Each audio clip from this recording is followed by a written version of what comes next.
The kids in room 207 were misbehaving again.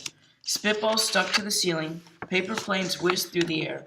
They were the worst behaved class in the whole school. "Now settle down," said Miss Nelson in a sweet voice. But the class would not settle down.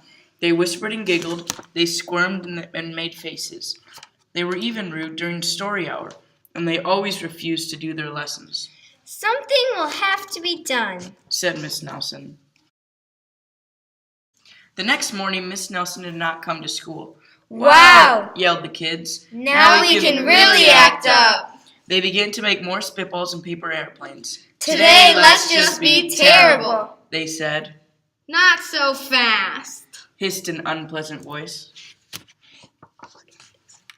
A woman in an ugly black dress stood before them. "I am your new teacher, Miss Viola Swamp." And she rapped the desk with her ruler. "Where's Miss Nelson?" asked the kids. "Never mind that," snapped Miss Swamp. "Open those arithmetic books." Miss Nelson's kids did as they were told. They could see that Miss Swamp was a real witch. She meant business. "Maybe we should try to find her," they said. Some of them went to the police. Detective Miss Smog was assigned to the case. He listened to their story. He scratched his chin. He said. I think Miss Nelson is missing. Detective McSmog would not be much help. Other kids went to Miss Nelson's house. The shades were tightly drawn and no one answered the door. In fact, the only person they did see was the wicked Miss Viola Swamp coming up the street. "If she sees us, she'll give us more homework." They got away just in time. Maybe something terrible happened to Miss Nelson, "Maybe she was gobbled up by a shark," said one of the kids, but that didn't seem likely.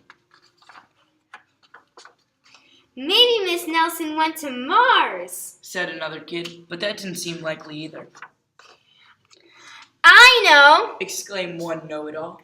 "Maybe Miss Nelson's car was carried off by a swarm of angry butterflies." But that was the least likely of all.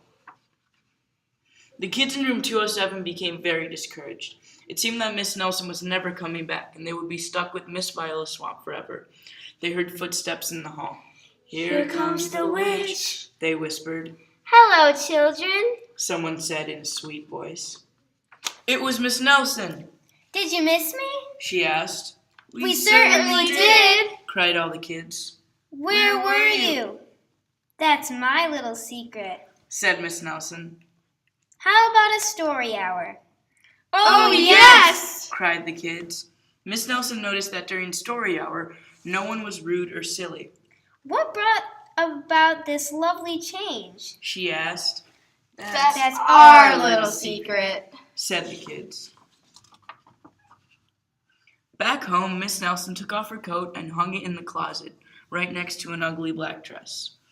When it was time for bed, she sang a little song. "I'll never tell," she said to herself with a smile. P.S. Detective McSmog was working on a new case. He is now looking for Miss Viola Swamp.